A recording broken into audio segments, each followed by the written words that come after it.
Hey guys, how's it going? Welcome to week number 3, lesson number 6 for Peter Pan. We're going to dive right in. Today's video is going to be a little shorter, just about 10 minutes long, and we're going to read as much as we can. For homework, I know that I asked you guys to finish chapter 4. During that chapter, they encounter the pirates, and for the first time, and Peter ends up flying away. Tinkerbell is left with Wendy and John and Michael, and now Tinkerbell, not loving Wendy, is heading them off to a very interesting direction. So we're going to start off on chapter 5. Feel free to follow along by clicking the link that's in the video description. It's right below. You can click that, go to Gutenberg.org. I've got the page up right here, and you can follow along with today's reading. If you can't follow along while I'm reading because you're on an iPad or an iPhone and need YouTube to stay up, feel free to just watch the video and have me read out loud. And when I'm finished, you can go back and read on your own the part that we went over in case I missed anything or you didn't quite understand what I was saying or you just wanted a second glance at it. Okay, chapter 5, The Island Come True. Feeling that Peter was on his way back, the Neverland had again woken to life. We ought to use the pluperfect and say wakened, but woke is better and was always used by Peter. In his absence, things are usually quiet on the island. The fairies take an hour longer in the morning. The beasts attend to their young. The redskins feed heavily for 6 days and nights. And when pirates and lost boys meet, they merely bite their thumbs at each other. But with the coming of Peter, who hates lethargy, they are underway again. If you put your ear to the ground now, you would hear the whole island seething with life. On this evening, the chief forces of the island were disposed as follows. The lost boys were out looking for Peter. The pirates were out looking for the lost boys. The redskins were out looking for the pirates, and the beasts were out looking for the redskins. They were going round and round the island. They did not meet because all were going at the same rate.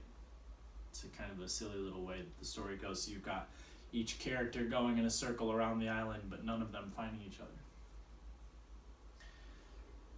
other. All wanted blood except the boys, who liked it as a rule, but tonight were out to greet their captain. The boys on the island vary, of course, in numbers, according as they get killed and so on, and when they seem to be growing up, which is against the rules, Peter thins them out. But at this time there were 6 of them, counting the twins as 2. Let us pretend to lie here among the sugarcane and watch them as they steal by in single file, each with his hand on his dagger. They are forbidden by Peter to look in the least like him, and they wear the skins of the bears slain by themselves, in which they are so round and furry that when they fall they roll. They have therefore to become very sure-footed. The first to pass is Tootles, not the least brave, but the most unfortunate of all that gallant band. He had been in fewer adventures than any of them, because the big things constantly happened just when he had stepped around the corner. All would be quiet, he would take the opportunity of going off to gather a few sticks for firewood, and then when he returned, the others would be sweeping up the blood. This ill luck had given a gentle melancholy to his countenance. That means his personality or the way he acts, his countenance. But instead of souring his nature, it had sweetened it, so that he was quite the humblest of the boys. Poor kind Tootles, there is danger in the air for you tonight. Take care lest an adventure is now offered you, which, if accepted, will plunge you in the deepest woe. That's some more of that fourth wall that we were talking about in the last video. Tootles, the fairy Tink, who is bent on mischief this night, is looking for a tool for doing her mischief, and she thinks you are the most easily tricked of the boys. Beware Tinkerbell. Okay, so again, breaking the fourth wall. This is also a good example for us of dramatic irony, okay? It's when one of the characters, dramatic irony is when one of the characters in a story is going into an event that they're unaware of. But we, as the reader, or if you're watching a movie, the same thing can happen. So you as the watcher or the reader, you are aware of what's going to happen. This is a perfect example. Tootles is completely unaware that if he accepts an adventure from Tinkerbell, it could be his demise. We are aware because J.M. Barrie just broke the fourth wall to warn Tootles of it. In reality, he's really warning us so that we know. Now, as we're watching, there's going to be a lot of drama because we're going to see Tootles and his demise unfold right in front of our eyes. We're powerless to stop him, and we just wish he knew, but unfortunately he doesn't. Would that he could hear us, but we are not really on the island, and he passes by biting his knuckles. Next comes Nibs, the gay and debonair, followed by Slightly, who cuts whistles out of the trees and dances ecstatically to his own tunes. Slightly is the most conceited of the boys. That means he's the most cocky or extra confident. He's very full of himself.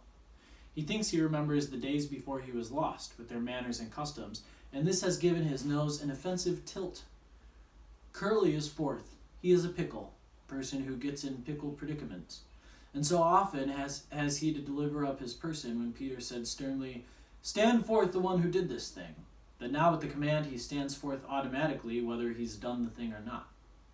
Last come the twins, who cannot be described because we should be sure to be describing the wrong one.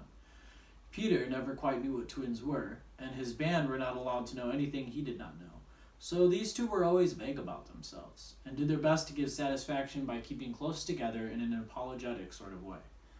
The boys vanish into the gloom, and after a pause, but not a long pause, for things go briskly on the island, come the pirates on their track.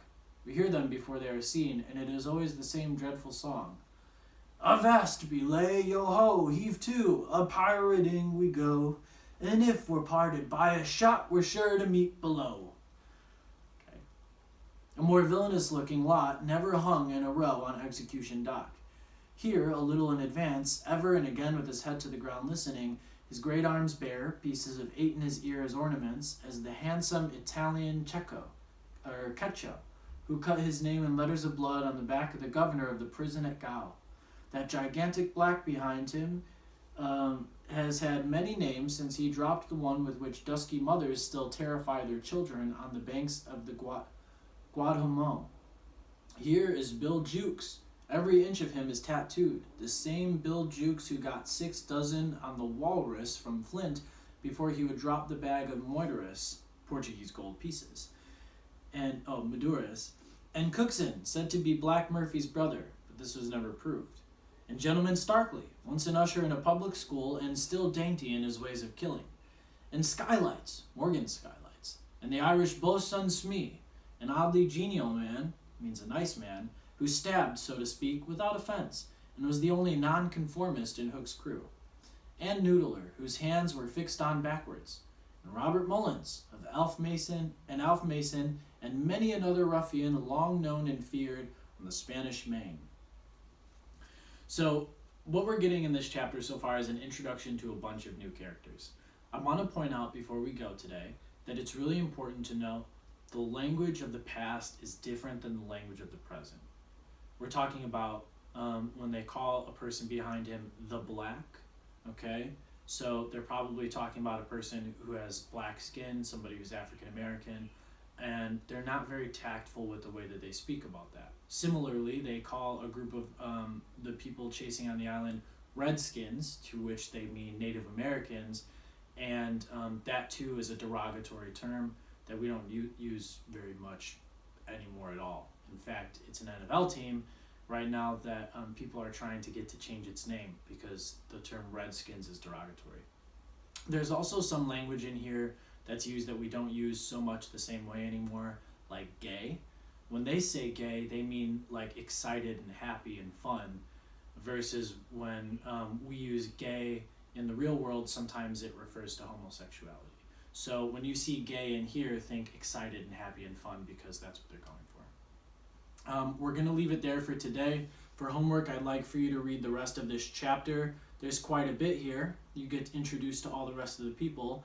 And it's not too much longer, but there's a bit of information. You can write a brief summary of the chapter after you've read it and present that for homework. And next time we read, we'll pick up with chapter 6. If you need to turn your homework into me via email, that's fine. Otherwise, feel free to come to my Zoom calls every Monday, Wednesday, and Friday from 8:30 to 9 a.m. or 2 to 2:30 p.m. And I'd be happy to get your homework there as well.